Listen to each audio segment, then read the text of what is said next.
Okay, good afternoon, everyone, and welcome back to another social emotional workshop with Joe and Teresa, who are representatives of CARE of Southeastern Michigan.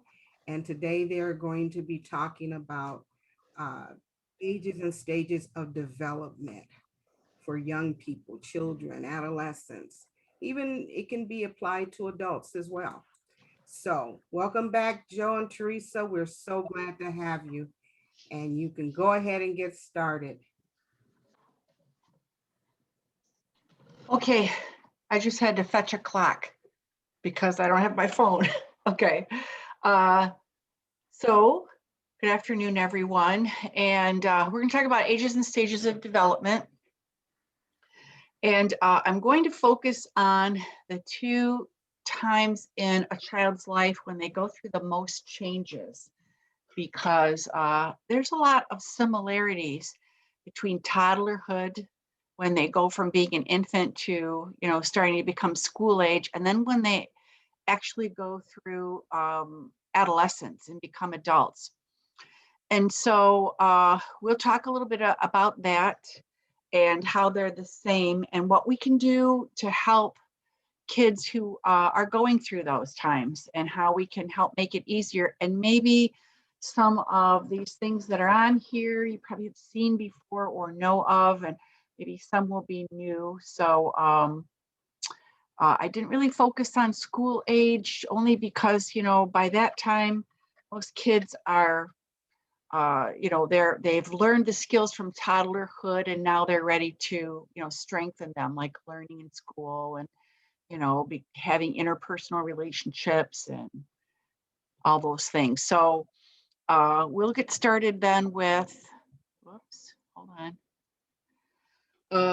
The fact that, kids are a lot like us, but they're also very different. They think differently than we do. Their little minds don't always comprehend what's dangerous or sentimental to us, or valuable, or heavy, or dangerous, all those things when they're really little. And that has a lot to do with their brain development too. They're not as aware as we are of things that could happen to them, and why we make the rules to keep them safe. And then when we do need to get their input, they think a lot slower than we do, because their executive thinking is in the front of their brain, which is not developed until they're, in their mid 20s. So what we need to do is provide space for them to grow, and we need to supply, time for them to learn and play, which can be done at the same time, because that's how small children learn, is by playing, and all the other things that help them feel safe and secure, so that they can focus on the things that they need to in order to grow. So I'm going to start off with infants, that stage, that birth to 1 year old. When they do, their brain does a lot of growing during that time. And by the time they're a year old, they've tripled their weight, and they've also fully developed the emotional part of their brain. So that's the area where their emotions are and their memory is, which helps them bond to their parents. So they need a lot of love and nourishment and attention at that time, especially all that stuff that we do that just seems like it comes out of us when we see an infant, that cooing and that baby talk that we do. They really need that, and they need the smiles, and they need that eye contact that they make with us, because that helps their brain to grow. It releases those feel-good hormones, and their brains grow, and they seek it out more, and then they start to see that person's face all the time, and they start to remember that they feel good about that person. And so our job is just to protect them and nourish them, so that they can move on to the next area of their life. And their job is just to grow. And I always, when I'm talking, like, the reason I originally created this PowerPoint was because We have this place called Gianna House in East Point that we do a lot of presentations for, and it's a place where teen moms are.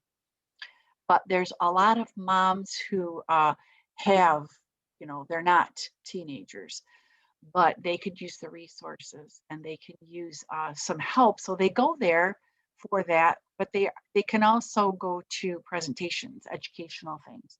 So I always tell them that it's really important, especially with this generation, that they make a lot of that eye contact. That it's not really good for these infants to be interacting with their parents while their parents are looking at phones. It's distracted parenting. They need that eye contact. They need to look at your face and become familiar with it, because that part of their brain is where their memories are and their bonding is. So another thing that I do here that I just want to mention, you guys probably know this too, but never hurts to repeat it, that you can't spoil these infants by picking them up, because that's the only way that we can care for them. Their job or their thing, that their slogan is to care for me in every need. And so the only way that they can talk to us and tell us what they need is by crying. And so I've had a couple of moms tell me that they felt that you could spoil them or that they're trying to manipulate you. And so I always feel like I need to tell them, no, they just need to be picked up and held, and that's good for them. It helps them to thrive. Babies that aren't picked up and held a lot, and I'm talking about a lot where they're just left in cribs by themselves, they don't thrive. And that can be very dangerous for them. So, even if they're just crying because they want some attention, that's stuff that they need. So we shouldn't feel that, we can't do that for them because we'll spoil them. And then all that love and caring takes us into getting their brains ready to start the next phase, which is the 1-year-olds, the explorers. So now that they are more mobile, and now that they feel safe and secure, they just want to check everything out. And our job is to provide safe places where they can explore. So they're going to be, walking, and pretty soon they're running quickly. And then they have to put everything in their mouth because of that sensory integration that they're going through. They want to put everything in their mouth and taste it and feel what it's like in their mouth, if it's mushy or if it's tactile or if it's fuzzy, all that stuff. They're going to be biting and kicking and hitting a lot just because they're maybe frustrated. And so I always ask parents, please don't bite them back. That's not the way they learn. In fact, you're teaching them to bite and kick and hit if you take care of it that way. You just want to be calm and protect yourself if you're kicking or biting, or whoever is their target, and explain to them, in a calm voice that it hurts to bite. It's real short and sweet. It hurts to bite or feel bite. They don't understand breakable, and like I said before, heavy or dangerous. So they're going to be prone to some injuries. So we have to hyper supervise them, watch them all the time. They're going to start saying their first words and start to understand different parts of their body, pull themselves up on things, pull things out of drawers and make a big mess. But they can also put them back again. But they're not exactly ready to play with other kids, not until they're closer to 3 years old. And I always felt bad because when my son was little, we went to Grand Rapids to visit my husband's family. And they had 4 boys who were just they were older than my son Luke, and he was like 2. They were running roughshod over him. And he had this one stuffed toy that he liked. And I forced him to share it with his cousin, who's like a year older. And that just caused all hell to break loose. And I wish I would have just given him one piece of, his own territory. that those older boys couldn't grab and take from him because kids under 3, excuse me, kids under 3 don't understand that if I share, that I will get it back again. They think if somebody takes something, they'll never see it. So poor Lucas, he's probably thinking that he'll never see that teddy bear again. So, you live and you learn. I was a first time young mother. I didn't know anything. So they're not really ready to play with kids. They'll play next to them, look at the same stuff, maybe grab it, but they don't understand sharing and getting along. Mostly they're just focused on what can I do and what can I get into and learn about. And so we can help them. And I want to show you this clip from this guy that's talking about kids learning to play and how that eye contact that I was talking about. So somebody give me a heads up if you can hear this, please. Right here. I Okay. can hear it. Did you know that the most important interaction you can have with your child is through play? Building your baby's brain sounds a little bit intimidating. So step back and take a deep breath. Parenting is much more of an art than it is a science. I'm Jack Shonkoff, and this is my mini parenting masterclass on building babies' brains through play. The early years are important in terms of brain development because the experiences that young children have and the relationships they have with the important people in their lives literally shape the development of their brain. And that early foundation affects all the learning and behavior and physical and mental health that follows through a lifetime. It's impossible to overestimate how important the early years are. The most important thing that any parent can do to support the development, and particularly the brain development of a young child, is to get to know that young child, get to be able to read that child's cues, get to be able to engage in what we call serve and return interaction. Serve and return is just like play. Another one, I'm getting better. So this serve and return, you get better with practice. The reason why serve and return accurately describes what's important about the interaction is that it goes in both directions. A baby serves a smile, a coo, a babble, a gesture, and the parent or other adult caring for that child returns a response that is connecting to what the baby did. Baby makes a sound, you make the same sound back. The baby points to something, you look at that and you point to it yourself. That's the key. It goes both ways. The baby can start it, the parent can start it. The key is how you respond. Serve and return is not necessarily something that works the first time you try it, but the more you practice, it actually gets easier.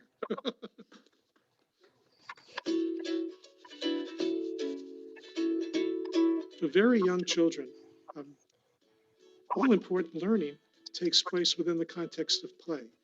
Play is exploration. Play is trying things, trying to kind of figure out how when you do one thing, something else happens. Play is trying to develop a sense of mastery of the world.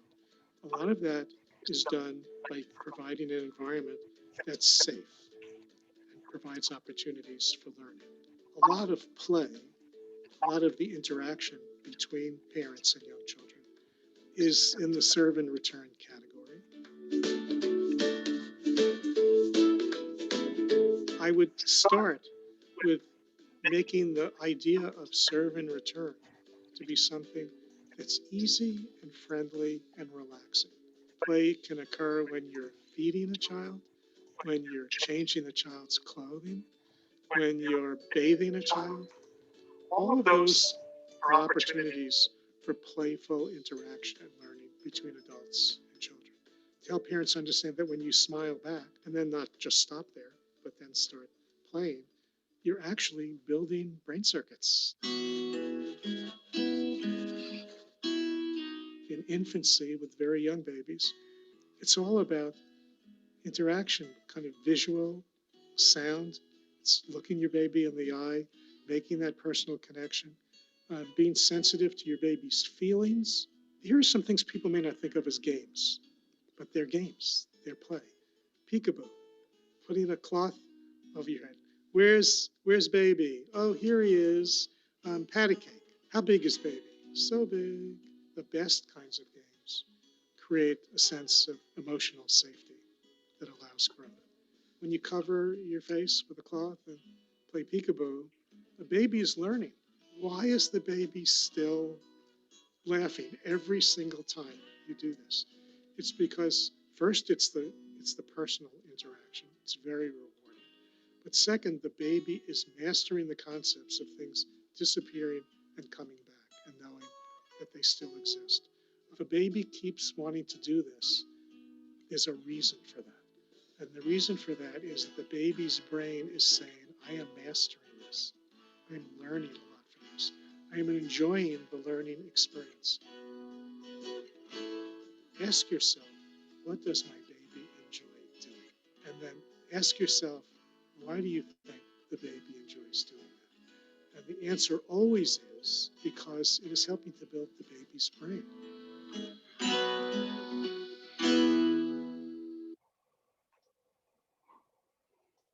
Okay. Just a very nice video about serve and return, which I thought was very nice, and all that stimulation of their brain, which they can also get from that sensory integration, large blocks, soft materials in different colors, those picture books that have different textures in them too, and simple songs that they can sing with you and do hand movements with. All that stuff is learning stuff. And then as they get closer to one, they can have like, measuring spoons, and start stacking things and filling things with water and pouring it back out again, and books in the bathtub, all that fun stuff that they can do. So as I mentioned, this is just a time for us to make that space so that they can learn all those things. And the same thing is true of early adolescence, which is 10 to 13 years old. They're the explorers too, because their bodies are starting to change. All those hormones are firing. And so, in girls that starts around 8, in boys it's around 9. And because all those hormones are swirling around and they're getting bigger and they're starting to feel like adults, even though they're not really adults, it can be scary for them and can be anxiety inducing because they don't know what's coming next. And at this time, too, they might start questioning their gender identity. And so if they do, and, they don't identify with the body they were, or the gender they were assigned with, and their body starts to change, that can be very difficult for them because it just adds to their confusion and their feelings of, not being able to feel like they can accept who they are and other people.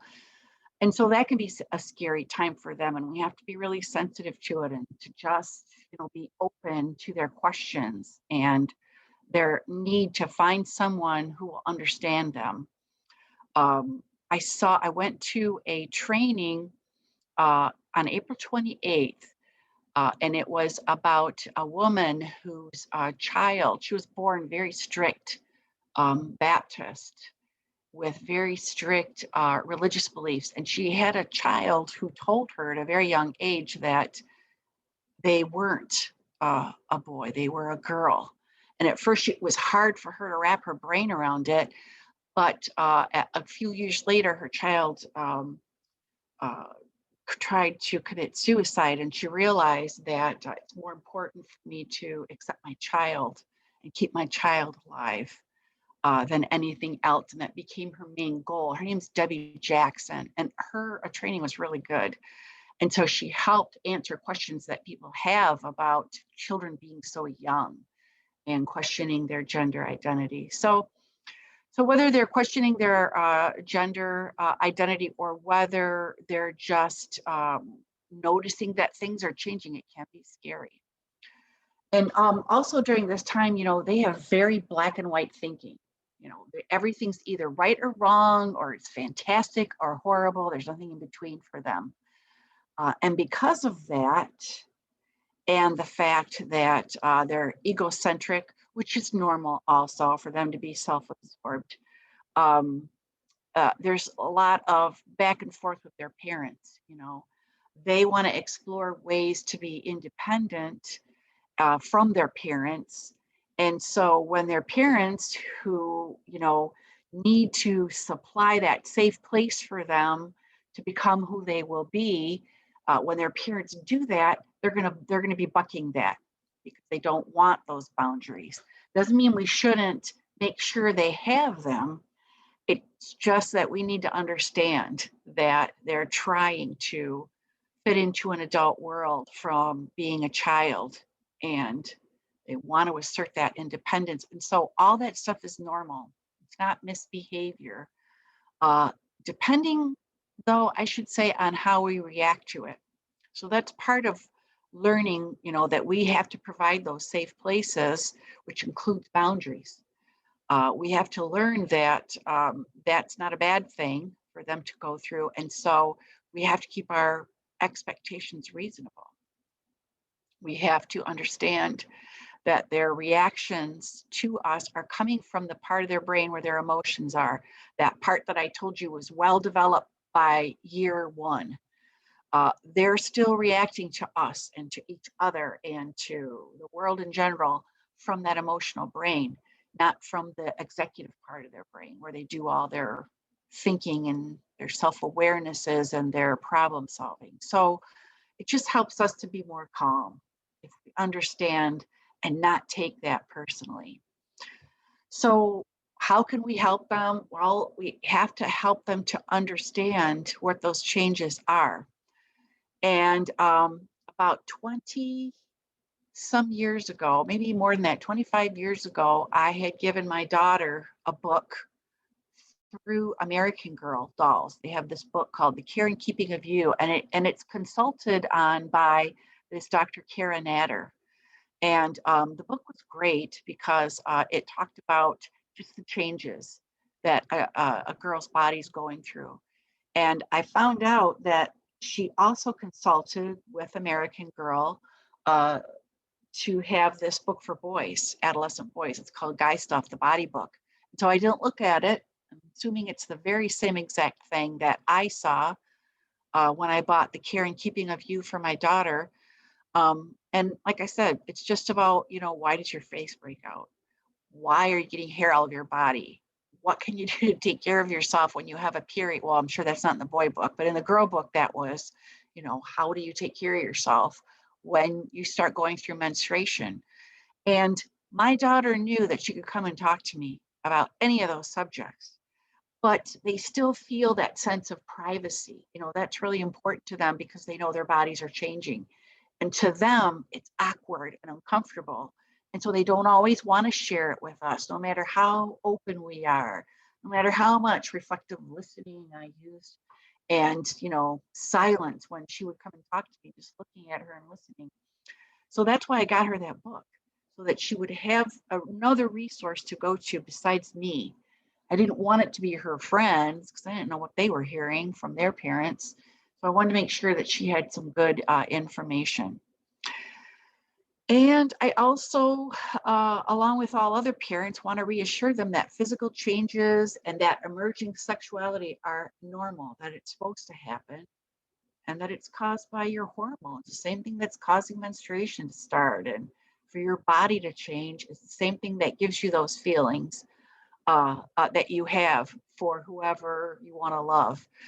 And so I tried to answer those questions as honestly as I could. Sometimes I felt like my head was going to explode, but I tried to keep my face neutral. If she did say something to me like, what, like she could read my face, because how kids are about reading your body language, I would just say, well, I'm just, surprised, confused. Sounds like you're very curious and you need to know this or that. And I tried to keep myself as neutral as I could so that I could hear what she wanted to learn about, again, so that she would get my and their dad's values and experience and information, so that it's always correct. And so I always left it open to ask. I didn't ask them a whole lot of questions. I might have asked them questions about trends and things that I saw, but I did not ask them questions about themselves. I let them come to me. Or I always said, hey, here's this book. If you want to know, you can always come and talk to me about it. And I had developed that relationship through time because I always use that reflective listening that Joe and I are talking to you ad nauseum about. I had used that with them since they were really little, and I do feel that they were more comfortable talking to me. But there were times when I asked questions. I remember Leah being like 11, I think 12. She was in 6th grade, just starting middle school. And at that time, all the girls wore these like really colorful plastic things around their arms. They would be like rainbow colors. And I said, she didn't have any. I didn't buy her any. And I said, Leah, what are those all about? How come you don't have any? And she started telling me, well, the white one is for this sexual thing. I'm not going to tell you the word she used. The red ones are for this sexual activity. And so that was one of the times when I, felt like my head was going to explode. And I wanted to go and ask her, how she fit into all that, but I didn't. I just said, oh, okay, so that's why you don't have any, I said, and then that started a whole conversation, not all at one time, just started out with, well, what do you think about that? And then that led to something else. And then eventually she just stopped, and I didn't want to push it. I wanted to let her talk to me at her own time. So, I let her, or sometimes I would bring up something else and get that conversation rolling again. But I didn't want to push it because I wanted to discuss those risky behaviors. I wanted her to understand the consequences that could happen. So at that same time, I took her to she sort of belonged to Girl Scouts. We stopped going to the meetings, but I still paid the fees. And there was an abstinence program. And I wanted her to get both sides of the story. So we went to the abstinence program. And I actually loved it, even though I don't believe that abstinence is effective. I still love that program because basically when she went there, they talked about boundaries. What do boundaries mean? And, how do you keep your boundaries? And then the parents were in another room learning about STDs. So that caused a lot of conversations on the way home, driving home from the Girl Scout place. And then she went back later and was part of that program was that she went back later and became a mentor for the other little girls coming in. So that was kind of nice, And then I had my conversation with her about contraception. So as she was getting older, because I wanted her to know the consequences and where she could get help if she needed it. And so those conversations need to happen early and often. So I did. I started very early with my son, and Leah happened to be in the vicinity. I could tell it was upsetting her. So I said, you don't have to talk about this right now if it makes you uncomfortable, because she was, relatively young. But later on, I brought up conversation. So early and often is the key there. So around 2 years old, now they're the boss, okay? So they have these skills, they're ready to go, they've learned about their environment, now they just want to test everything. I want what I want when I want it. And so they're going to test all those limits and skills they've learned. They want to do more and more things, and they want to do it by themselves. And when they can't, because they don't have the dexterity, or they're too little, or they're too young and you have to say no, they get really frustrated. They get angry because they're in that emotional brain. They have tantrums, and they start using the word no a lot. And so as parents, our jobs are to set the limits firmly and calmly, and then allow freedom within limits so we can give them choices, within limits. And then the most important thing is we have to act on those choices. So please, you don't have to talk to them more than once. You know, make eye contact, make sure you're looking at them and they got your attention, and you got theirs, and then give them the choice, not more than two. And, make sure the choices are reasonable and respectful, and then give them the choice and then act on whatever choice they make. So not making a choice is also a choice. So look, Sally, you can either put your shoes on or I will, you decide. You don't have to get mad and scream and yell because you're only doing it once and then you act on it. And what Sally will start to learn through time with consistency is that you mean what you say and you say what you mean. Not that it takes 4 more times before you actually mean it. So there's those limits and that freedom within limits, couple of choices. And they're not everything's a choice. They don't get to decide when they go to bed. They don't get to decide, to treat people nicely. But they can make little choices, and it's important because you want to develop that part of their brain where choices are and problem solving is. So let me ask you guys this, and I'm ready for that poll. Tony, please. So I'm going to need you guys to look at the poll that she's going to launch and tell me, that's a different poll. That's 4-8.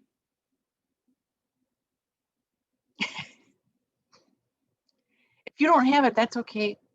I could just ask them, get everybody's verbal opinion if you need me to. Okay, here you go. True or false? Children need 8 to 12 hours of sleep per night. Can you guys take a moment and click on your answer?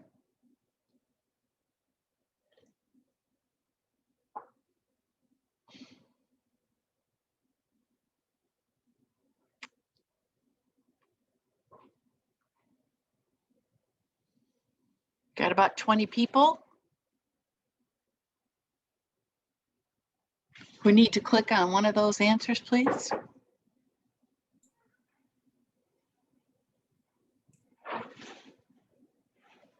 Okay.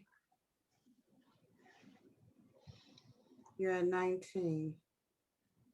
Oh, people are answering? Okay, I couldn't see that it was being answered. I'm getting it too, so I'm just going to submit there. Can you see it now? No, I can't. But you can end it if you want and show us all the answers.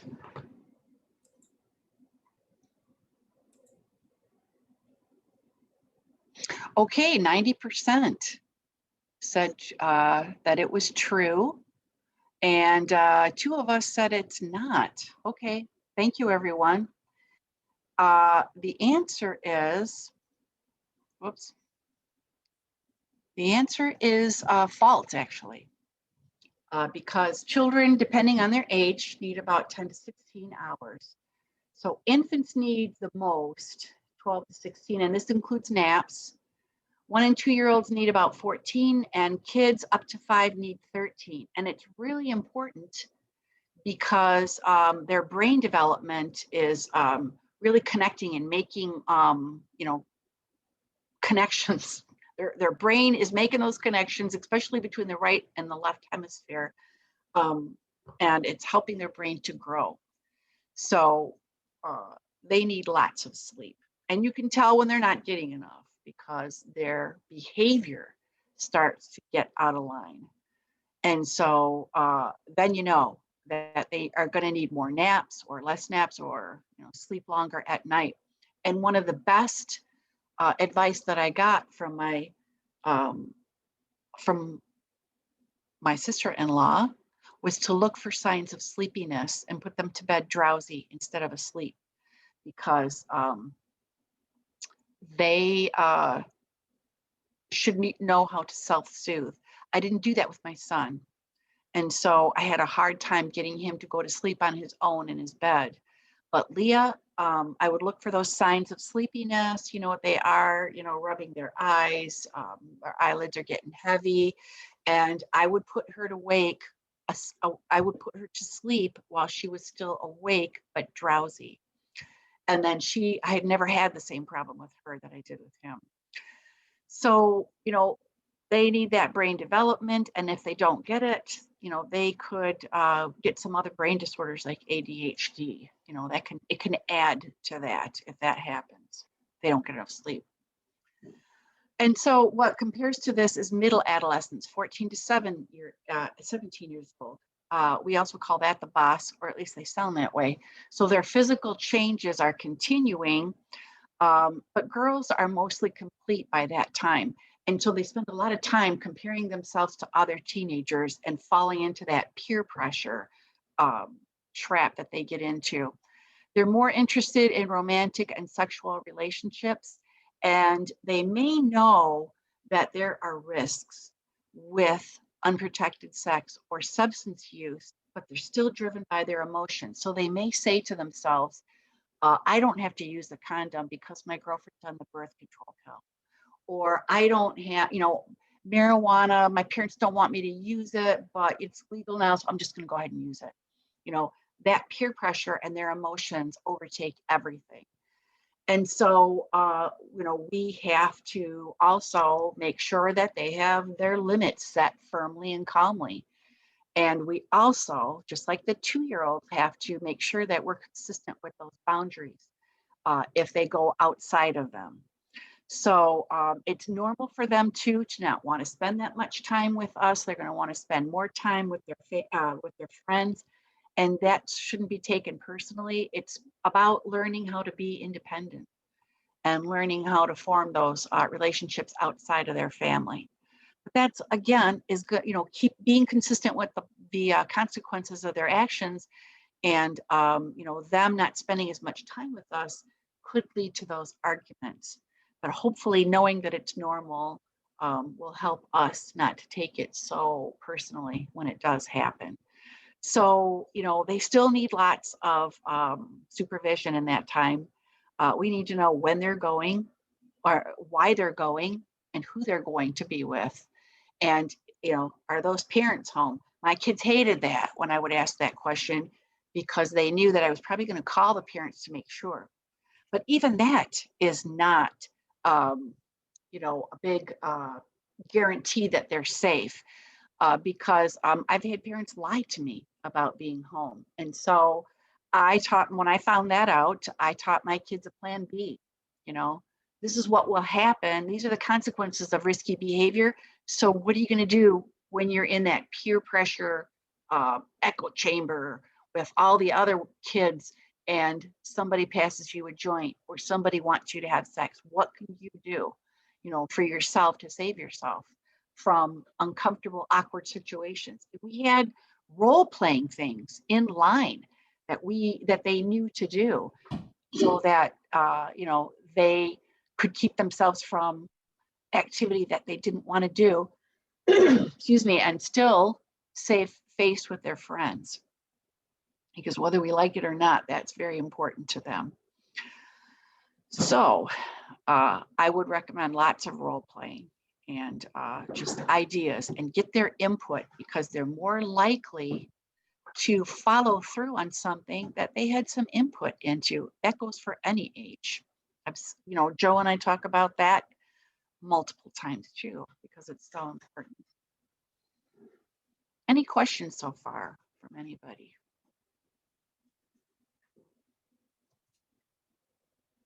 So how can we help these kids? Talk early, talk often, keep the conversation open and positive, lots of validation, like we've mentioned, reflective listening.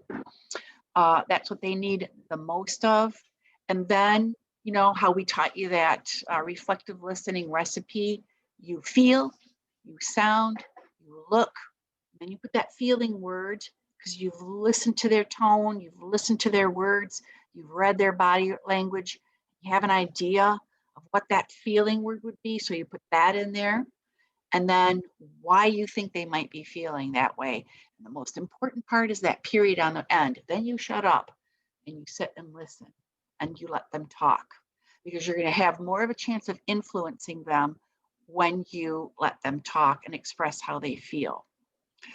You can talk about your concerns. I feel concerned that, blah, blah, blah. But unless you're willing to become a jail warden and put a tether on them and do all those other things, you've got to be able to create that bond of trust between the two of you. And that comes with validation and understanding. So do your research. If you're not sure what the current drug trends are, be current. Go to a substance use awareness class with your kids. CARE has them all the time. We're doing them online. Traffic safety has them too. You can go to that. At my parenting conference, there's a guy that shows up every year. His name is Ken Kriegel, and he takes about 2 or 3 of those big, huge banquet tables, and he puts all kinds of drug paraphernalia on there. He's a vendor. And I let him have that spot, and people go and look at stuff, and they figure out that there are hats with spots inside the hat where you can store your stash, in there. They know the information about what kids are buying online. So do your research when you have, teenagers, and know what's out there and what can affect them and what to look for, so that you can keep an eye out for drug use or any help that they might need with any of those risky behaviors. Be supportive, but set those clear and reasonable limits for them, for curfew, school engagement, like their homework, media use, and their behavior. If they are good with that bond of trust between the two of you, then expand their limits a little bit, make their limits a little bit bigger. Be consistent with the consequences, though, when they are not staying in your boundaries. And that balance between that trust and also creating boundaries for them is really important. They need to know that they have some balance with a little bit of freedom and a little bit of parental rules.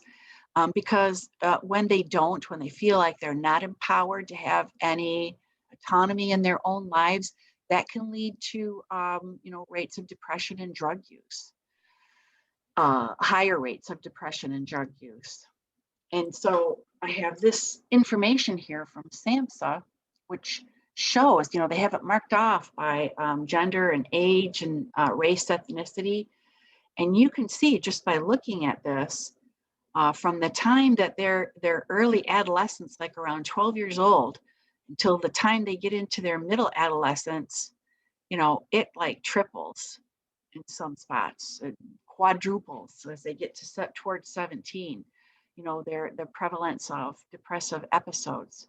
So that's part of it, having that balance between autonomy and rules is just part of it.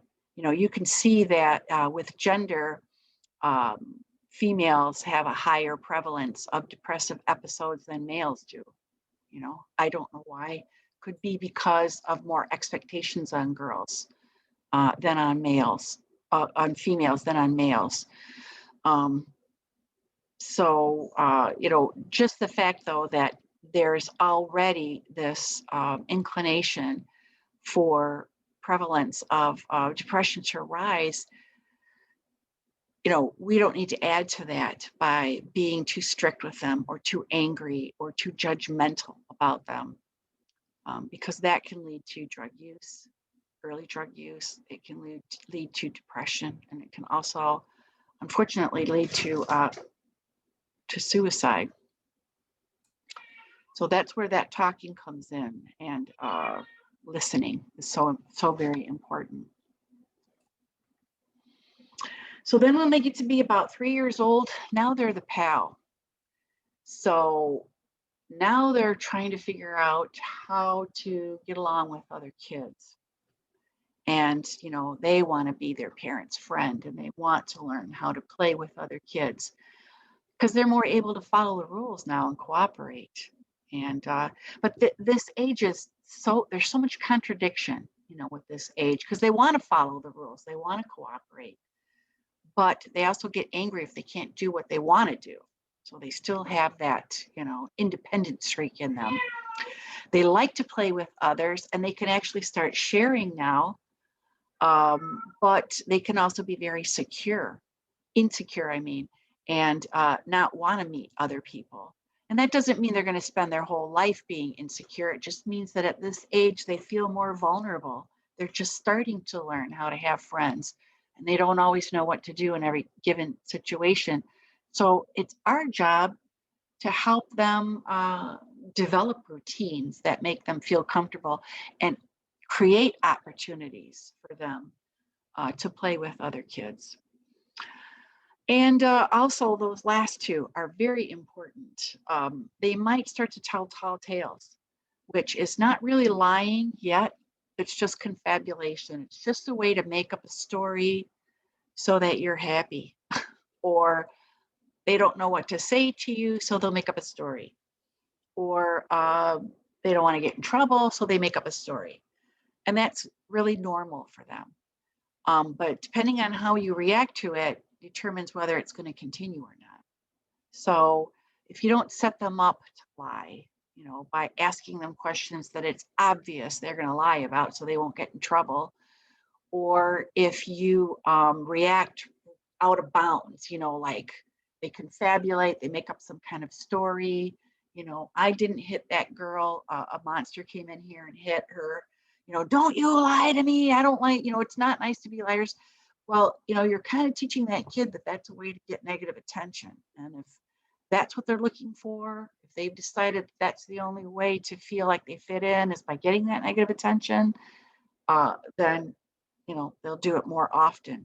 What we have to do is, talk to them about, again, their feelings. I can see that you're really nervous about telling me that you hit Sally, we're not going to hurt anybody by hitting them though, and then we're going to redirect them to, something more positive. What can you do when somebody takes your toy? And they're not going to come up with all the ideas like you would, but that input is important to them.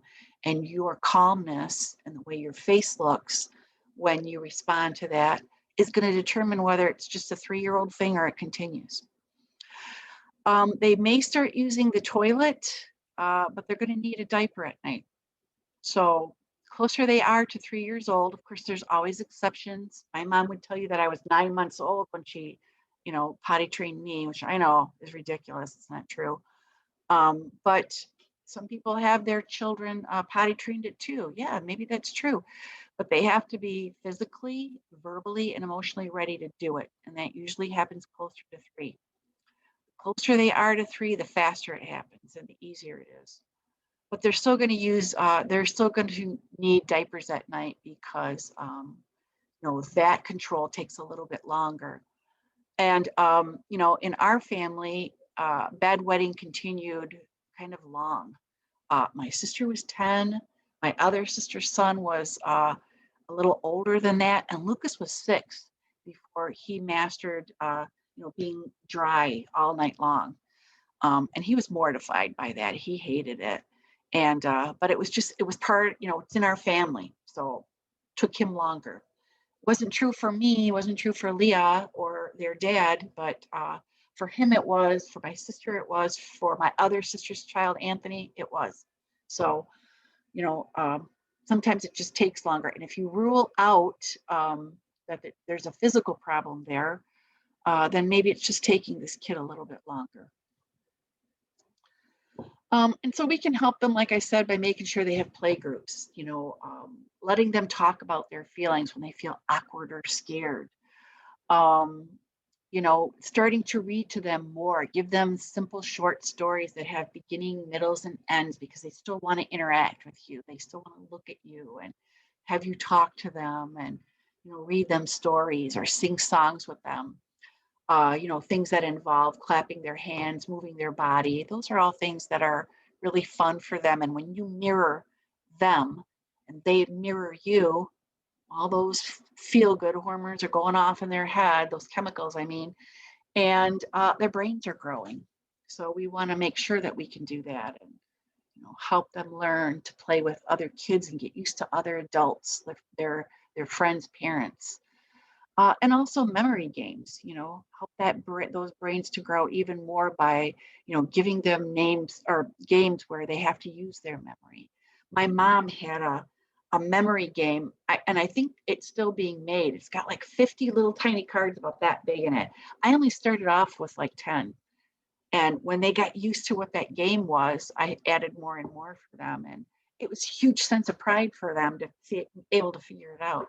So it was good for their brains to be able to figure that out. But also those memory game, well, I think it's a memory game where they have like a piece of wood and all the letters are cut out and they have to hold the wood and figure out where this A goes and feel all the different letters that are formed or gouged out of the wood and feel where it belongs. I always think that's a memory game too, because the more they learn about where they go, the better those little connections are in their brain.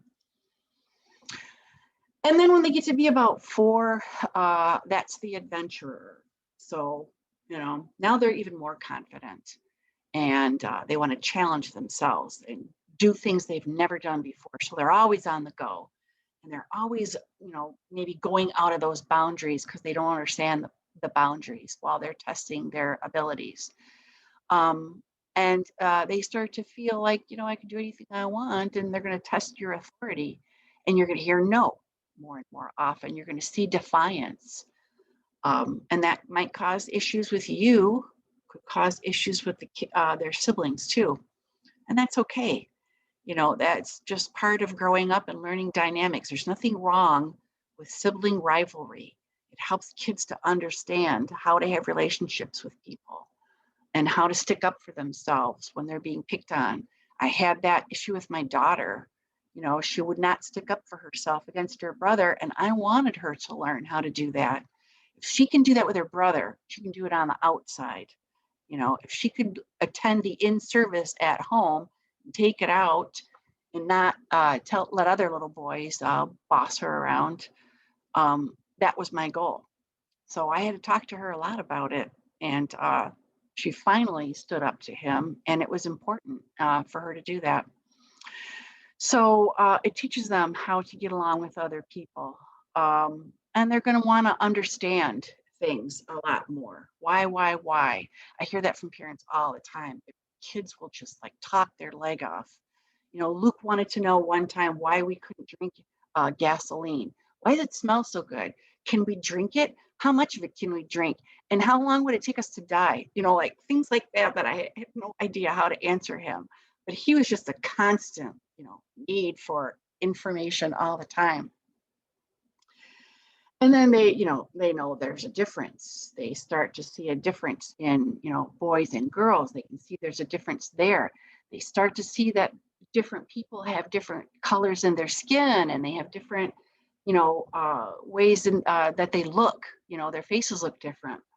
And so, they're starting to see big differences there too. And that's not too early for them to start learning that there are lots of different people in the world. And it's all a great mix of fun if we want it to be. So our job is to build on their strengths and continue to limit that out of bound behavior, still offer them choices, be consistent when they don't always make the right choices. And so, a lot of these you guys are familiar with, developing those fine motor skills with Play-Doh and putty and painting with their fingers, that sensory integration still going on, squeezing water out of things, gardening and planting with you. And I saw this on the internet, rice bowl races with tweezers, or Cheerios, trying to put them in one bowl and another. I wanted all the moms at Gianna House to see this, how important it was to get them to learn that, control of their hands and manipulating small objects with their fingers. And then we would spend a lot of time talking about gross motor skills, jumping and running and walking and doing all those fun things outside that they need instead of, sitting with electronic toys and how important that is. I'll go through that with them too. And that connects with, now late adolescence, early adulthood. So these physical changes are completed. And this kind of matches up with, the later parts of, um, 3 and 4 year olds. So they have a better impulse control. And so now when they're asking those questions about, do I need to wear a condom? My girlfriend is on contraception. Well, you know what? I still need to protect myself. Contraception's not always reliable. Or, yeah, weed is legal, but, I'm still not going to do that because I, going to college, need to keep my faculties with, sharp. So I'm not going to do that. So they can more have a better handle on weighing the risks and rewards of making good choices. They also have a strong sense of their own individuality and values, and we need to honor that. We need to actually, as parents, let go and let them become adults, and not so much be there as an authority figure, but as someone they can come and talk to, help to guide them when they have, tough decisions to make, mature subjects that they want to talk about. And so, just to wrap this up, these things are important for people to know because a lot of people don't see 2-year-old defiance as normal and typical. They don't understand that adolescents need to separate from their family somewhat and start making those bonds outside of the family. They take it personally and get upset. It helps us as parents not to expect too much from them. We can head off those temper tantrums that are caused by frustration because we're expecting so much of them and they're not capable of doing it yet. Their brain is still under development way into their teens. So their thinking is a lot slower. Their judgment's always not very good. And what also helps to prevent serious problems in the future, when they're little, they can move like lightning. We need to be able to hyper supervise everything that they're doing and baby proof their home. And we also need to understand how important it is to talk early and talk often. If I haven't said that too many times already, about these risky behaviors, because you can't just have a one and done. It's got to be a constant discussion, especially after you do all your research. So, hope that's helped. I don't want to keep you guys too long. I know that's after 3 o'clock now. But any questions or comments, anything that you learned that you felt like was helpful? Or anything that I covered too fast?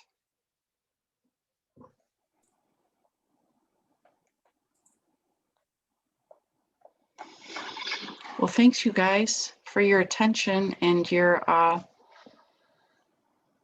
participation. We always talk about these things in our parenting classes too, in more depth, if you want to find out more. All right, well, if you guys don't have any comments or questions, we will wrap this up. Thank you guys for joining. Thanks, Joe. Thanks, Teresa. Great presentation, very informative. Great information, a lot of things that I never really knew the why behind, I knew about it, but I didn't really know completely as to why you do this, that, or the other. So great presentation. Thanks so much. Thank you. You guys have a great weekend. We'll see you all on Tuesday. Are we off? Tuesday's the 11th. We're not doing one on Tuesday. You're not doing one on Tuesday, but Oh, okay. Yeah. Okay.